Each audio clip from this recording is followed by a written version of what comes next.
السلام عليكم، ازيكم يا حبايبي؟ يا رب تكونوا بخير. معاكم نيرة، والنهاردة فيديو افكار اللي كلكم بتستنوه. واول فكرة معانا ازاي نحفظ البيض في التلاجة بطريقة صح من غير ما يتكسر ومن غير كمان ما ياخد حيز معانا في التلاجة. الفكرة التانية، احنا كلنا بنفتح مثلا كيس المكرونة، خدنا منه نصه او حبة صغيرين وحابين ان احنا نحتفظ بيه، ازاي نقفله تاني ونحتفظ بيه من غير ما يبهدل لنا الضلفة بتاعتنا. الفكرة اللي بعد كده باكو الشاي ازاي برضو نقفله بعد ما نفتحه كده بحيث ان هو ما يلقطش ريحة. وهقول لكم استخدامات حلوة قوي للقلب اللي انتوا شايفينه ده. واخر فكرة معانا النهاردة، ازاي نحتفظ بالموز اطول فترة ممكنة من غير ما يطرى او يسود. اقول لكم على طريقة حلوة قوي. يلا بقى بينا نشوف اول فكرة. اول فكرة، احنا بنجيب طبعا طرزة البيض كده. ازاي احفظها بقى في التلاجة من غير ما تتكسر؟ وبرضو انا لو حطيتها بالطرزة كده في التلاجة تاخد حيز كبير جدا، مش هعرف احط حاجة فوقيها او حاجة تحتيها. فهنعمل ايه؟ اول حاجة هنجيب طبق فاضي وهنمسح كل البيض بتاعنا بفوطة نظيفة وتكون ناشفة مش مبلولة، ولا هنغسل البيض ابدا تحت المية لانه هو بيبوظ لو حطيتيه تحت مية ورجعتي حطيتيه في التلاجة. فانا جبت فوطة نظيفة، هبدأ امسح البيض كله بتاعي بحيث ان لو في اي ريش اي تراب يبقى نظيف معايا بالشكل اللي انتوا شايفينه ده. بعد كده هنجيب ايه؟ الكرتونة بقى اللي هو جاي فيها دي انا هستخدمها مش هرميها. هنستخدمها ازاي؟ اول حاجة هتجيبي علبة تبقى كبيرة عندك شوية زي ما انت شايفة كده، تبقى كبيرة في الطول بتاعها، يعني تاخد طول مش عرض، خلاص، عشان ما تاخدش برضو حيز في التلاجة. وعندي الكرتونة هقسمها على مقاس العلبة بحيث ان هي تخش جواها. بصوا يعني انا كده هقسمها بالنص، هاخد 3 و3، هقسمها كده بالنص، هي 6 فتحات، هقسمها 3 و3 بالنص زي ما انا بوريكم كده. هنجيب المقص ونقسمها بالنص 3 وحدات، وهنقسم والناحية التانية يبقى فيه برضو 3. الفكرة دي حلوة جدا، مش بتخلي البيض يتكسر ابدا ولا حاجة تقع فوقه فبيضة تتكسر او كده. هتعجبكم بجد، جربوها. بصوا انا قسمتهم 2 اهو. هنجيب بقى الكرتونة ونشوف هل المقاس كده مظبوط ولا محتاج نقص حاجة. انا لقيت ان في حتة عايزة تتقص من فوق كده، اللي هي الطرف دي مش هنحط فيها حاجة اصلا، فهقصها وهرجع لكم. انا كده قصيتها. هنحط بقى من الناحية اللي هي ايه الغويطة، مش الناحية التانية زي ما هو كان جاي فيها.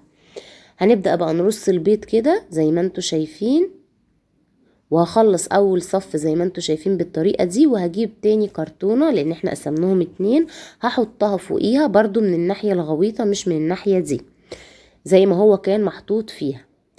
هحطها عليها كده بالشكل ده، وهرص بقية البيض عليها. الطريقة دي بتحفظه، ما بتخلوش يتكسر، في نفس الوقت ما بياخدش حيز غير لما تحطيه في الطرزة كده منه في التلاجة، بتاخد مكان وما نقدرش ان احنا نحط حاجة فوق. كده انا قفلتها واقدر احط حاجة فوقيها بكل سهولة، والبيض بتاعي مش هيتكسر وهتفضل معايا بقى اطول فترة ممكنة. لما تخلص هنجيب تاني وهوريكم كمان. بصوا هحركها بقى يمين شمال، هقلبها. بصوا البيض ما بيتحركش، بجد طريقة حلوة جدا. حطيها بقى في التلاجة واستخدميها، ويا رب تكون الفكرة دي عجبتكم. نشوف الفكرة التانية. الفكرة التانية بقى بتاعت كيس المكرونة.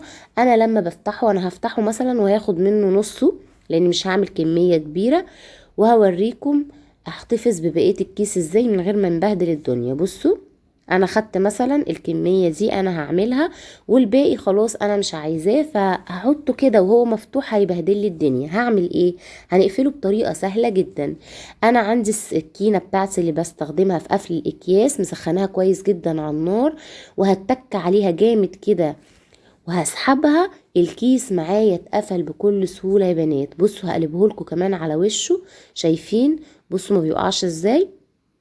بس السكينة دي هنستخدمها في الأكياس اللي هي بتبقى خفيفة كده، لكن لو كيس تقيل مش هيقفلها عشان نبقى ايه واضحين. أنا بستخدمها في الأكياس النايلون، كنت عملت معاكم فيديو قبل كده، والأكياس كمان بتاعة المكرونة زي ما انتوا شايفين كده.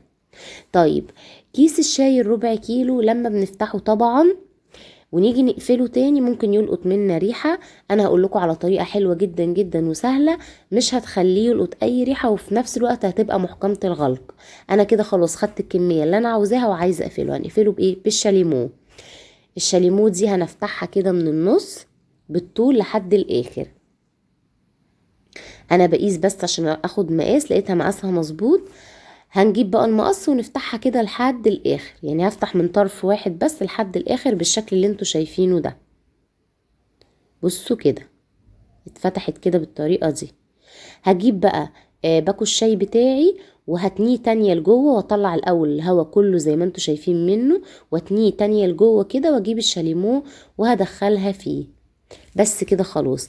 عايزه اقول لكم الشاليمو دي انا عندي يعني كيس شاليمو كله الشاليمو الواسعه دي، بس لو هتبقى اضيق من كده هتبقى احسن كمان. يعني هي دي تمام وعامله الغرض، بس الاضيق هتبقى محكمه اكتر. بصوا بقى انا بقلبه، بصوا ما بيجرلوش حاجه ازاي.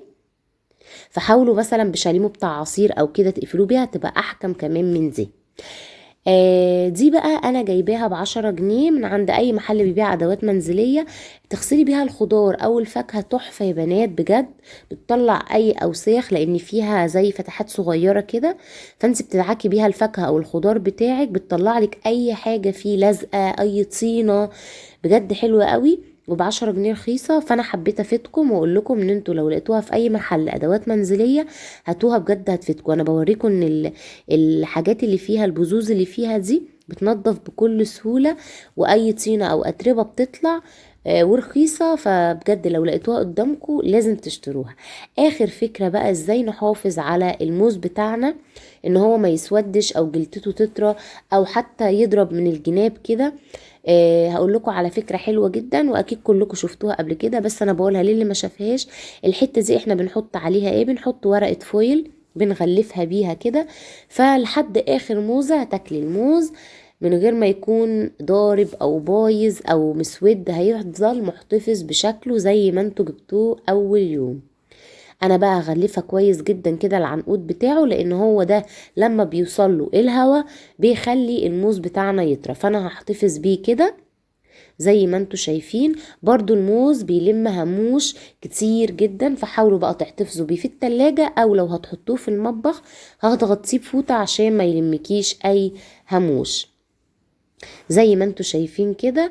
ودي كده كانت افكارنا النهاردة. زي ما انتوا شايفين انا بوريكم ان انا حاكمه الغلق من جميع النواحي ورق الفويل. دي كانت افكار النهارده. البيض عرفتك تحفظيه ازاي، وكمان الشاي هنقفله بكل سهوله. كيس المكرونه مش هيتفرفت منا خالص في الضلفه ولا هيبوظ شكلها، وكمان هنغسل الخضار بكل سهوله، والموز هنحفظه ومش هيبوظ مننا ابدا. دي كانت افكار النهارده، يا رب اكون قدرت افيدكم والافكار تكون عجبتكم.